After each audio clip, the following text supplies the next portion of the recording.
Hello, kiddos. Welcome to another episode of Queen and Me MiniReads. Today, I'll be reading The Sour Grape by Jury John and Pete Oswald. I'm a sour grape. A sour grape. Grr. If somebody upsets me, I'll remember it. If somebody wrongs me, I won't forget it. If somebody insults me, I'll never ignore it. Nope. See that banana over there? That banana slipped and bumped into me, so I'm holding a grudge.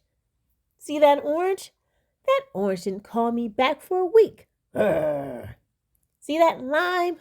That lime borrowed my scarf and never returned it. Urgh. I suppose I get pretty thin skin for a grape. Nobody steps on this grape. Urgh. Granted, it wasn't always this way. I grew up in a close-knit bunch.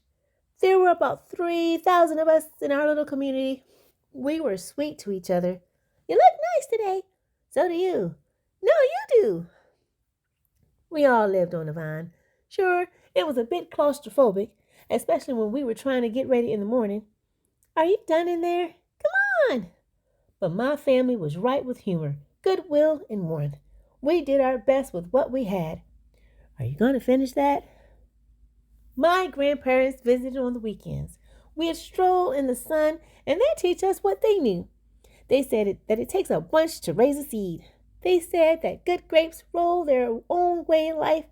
They told us to be kind, forgiving, considerate, and grateful. Or grateful, my grandpa said with a wink. Above all, no matter what life throws at you, and there will be a lot, try to stay sweet, my grandma said. Indeed, we said in response. And for a while, I was the sweetest of the sweet. I said please. I said thank you. I brushed aside life's little annoyances.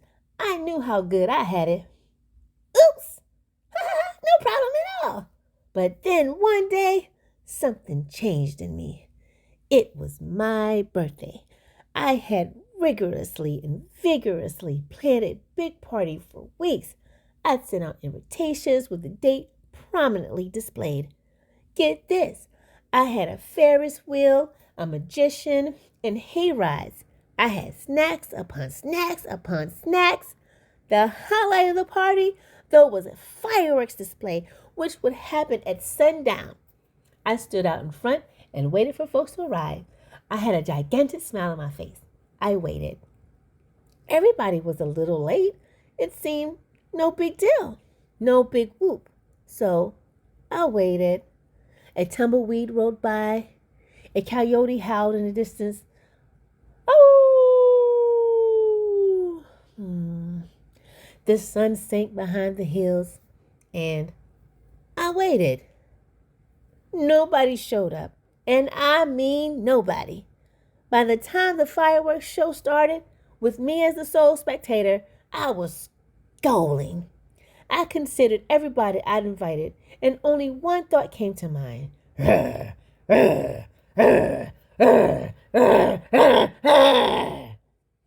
After that, my personality became something else entirely. I went from a sweet grape to a bitter grape to a snappy grape. Who moved my chair? Finally, I became a sour grape. I started holding minor grudges that eventually became major grudges. Why don't you watch where you're going? I scolded so much that my face got all squishy.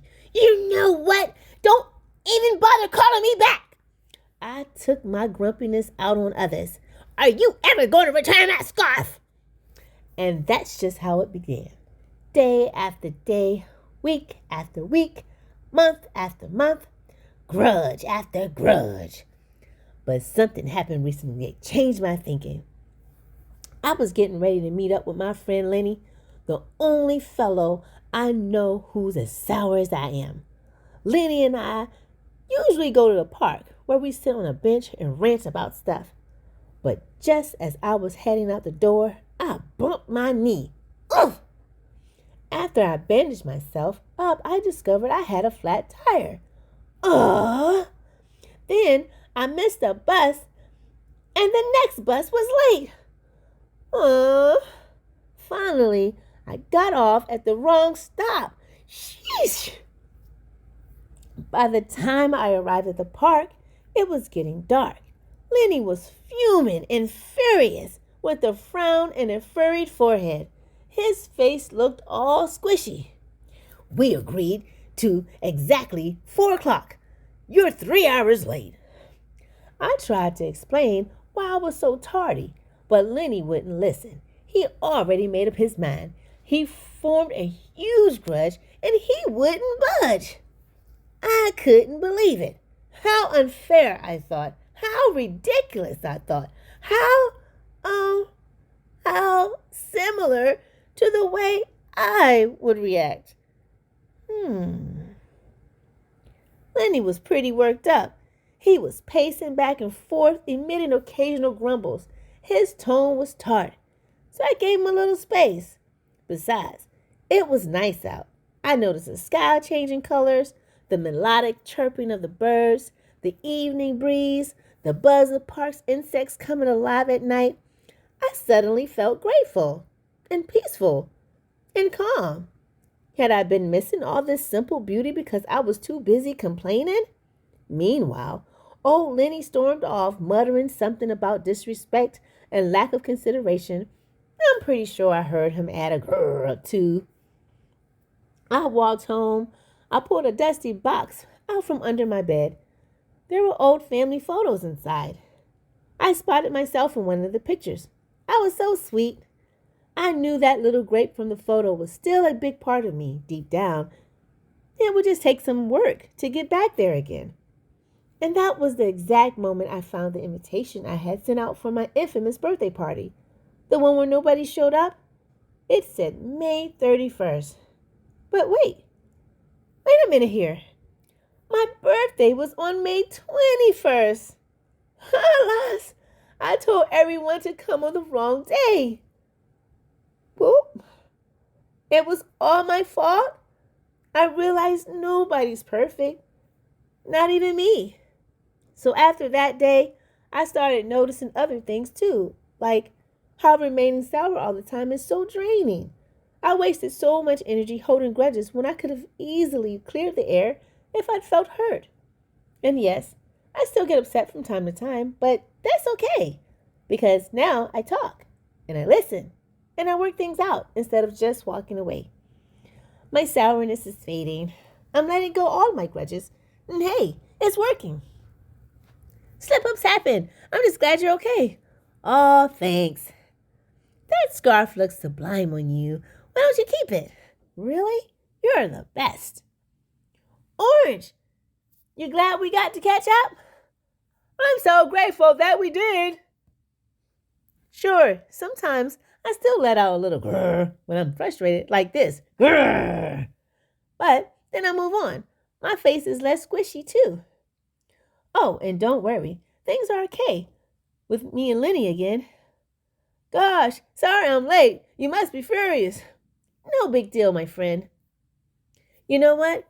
If you look at things in the right sort of way, and if you remember to be kind, considerate, forgiving, and grateful, life really can be pretty sweet. Yes, indeed. All right, kiddos. Let's not be like the sour grape all the time, because it's really not worth it, right? So put your grrrs away and learn to smile and be grateful for the day.